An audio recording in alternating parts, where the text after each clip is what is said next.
Hey everyone, welcome back to the Greenville Living Experience. I'm Jacqueline Burrows and I'm here to talk about all things Greenville, South Carolina related with you. So here in Greenville, we have experienced a growth over the past few years. That's no secret, and it does look like trends are going to continue that way. So with all of that growth comes the question, what exactly does it cost to live here? And so in today's video, I'm going to walk you through a cost breakdown of what it actually does cost to live here in Greenville, South Carolina, and some things that you can expect if you're looking to move to the area. So without further ado, let's jump into it. And make sure you stick around to the end of the video because I'm going to show you a really awesome online tool where you can compare your current city to Greenville, South Carolina and see how they match up. So before diving specifically into Greenville, we're actually going to look at the overall picture of South Carolina compared to the national average. Now, our national average is based off of a baseline of 100, which means as we look at these numbers, if you see numbers that come up that are above 100, it means that it's more expensive to live in those areas compared to the national average. And if it comes in under 100, then it's less expensive in those areas. So if we look at the cost of living in South Carolina, we're looking at a cost index of around 95.3.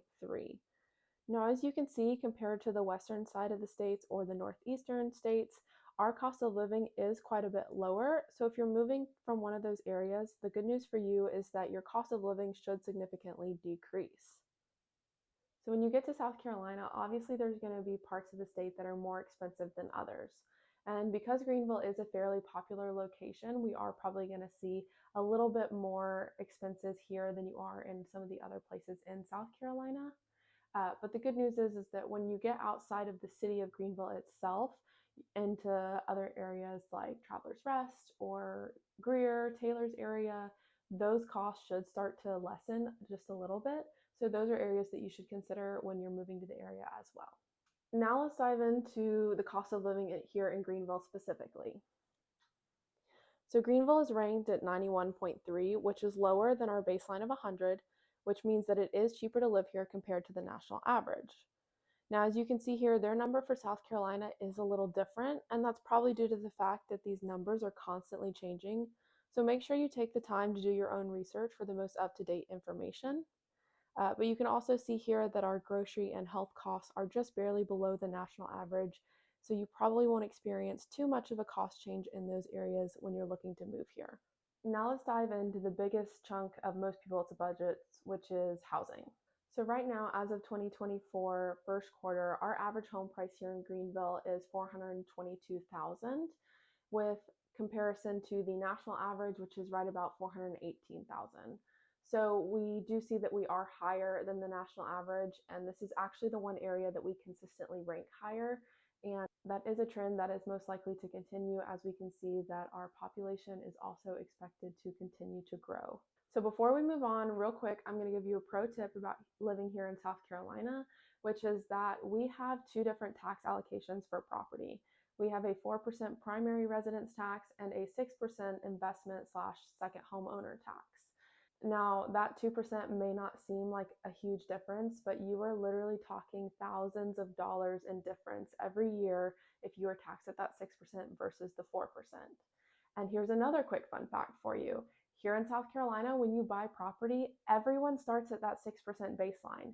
After you actually own the property, after you close, you have to go to the county and apply for your 4% primary residence tax if it will be used as a primary residence for you and your family. So make sure you do not forget that, otherwise you're going to be in for a world of surprise when you get that tax bill. Next up, we're going to talk about the utility cost to live here.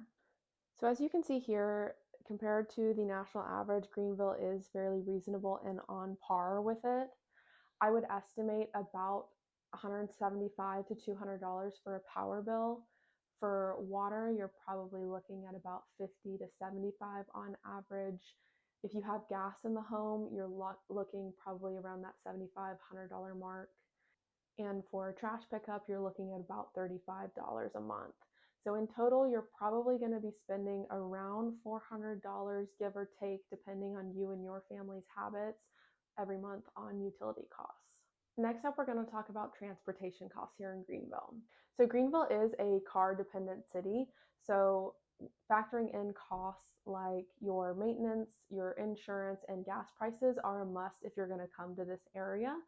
as with most places in the United States, unless you're coming from a big metropolitan area. But the good news is that gas prices here tend to be lower than the national average. As you can see here, our gas prices are about 30 cents lower than the national average as of today. So here's another quick pro tip. So here in South Carolina, we don't have vehicle inspections that you have to do every year, but you do have renewal of property taxes every year.